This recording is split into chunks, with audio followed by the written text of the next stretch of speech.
Welcome to this week's Fundraising Friday. This week, we're talking about year-end giving strategies. Did you know that 25 to 30% of all gifts made throughout the year come in during the month of December? Of those, about 10% come in on December 30th and 31st.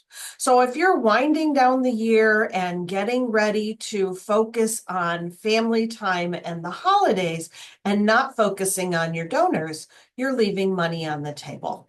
So what are some of the things that you can do to make sure that you maximize your year-end giving strategies? First of all, have a good year-end appeal letter.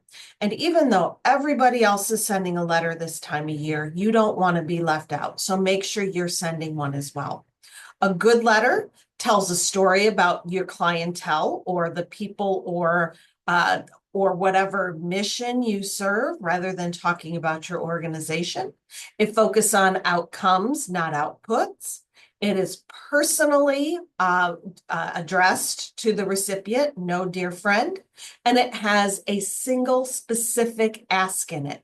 Will you please make a gift of $37 to support blah, blah, blah, blah, blah. That's a good appeal.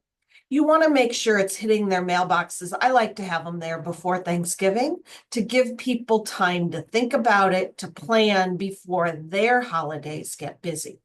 But your time's not over. You're not done once you get that letter out to the individuals on your donor list.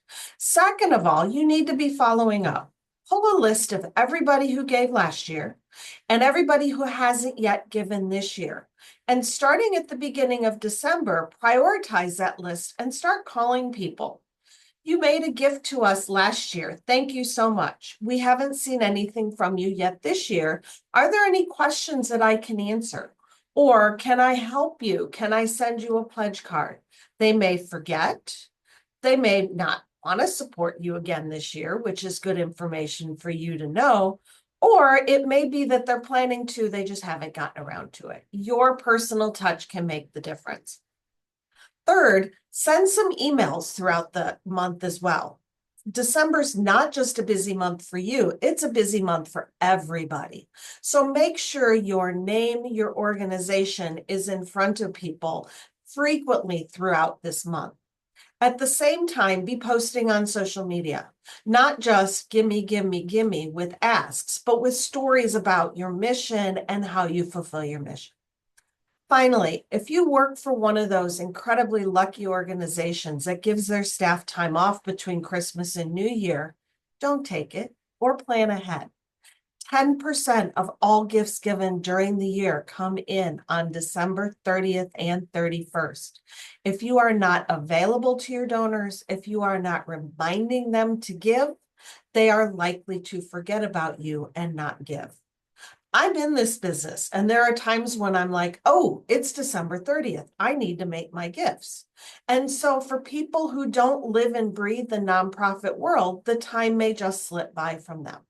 So have it planned that you are sending emails out on December 30th, on December 31st. Probably not a bad idea to have one go out December 26th, so that as people are winding down from their holiday, you're again in front of them. Be active on social media. And most importantly, be available. If it means sitting in the office a couple hours a day, each of those days, do so. Worst case scenario, have the phone, your office phone, forwarded to your cell phone and be available and ready, willing, and to answer it. If you do these strategies, it should increase the amount of money you raise at the end of the year, and that can be your bellwether for your success the entire year. That's this week's Fundraising Friday. Thanks, and have a great weekend.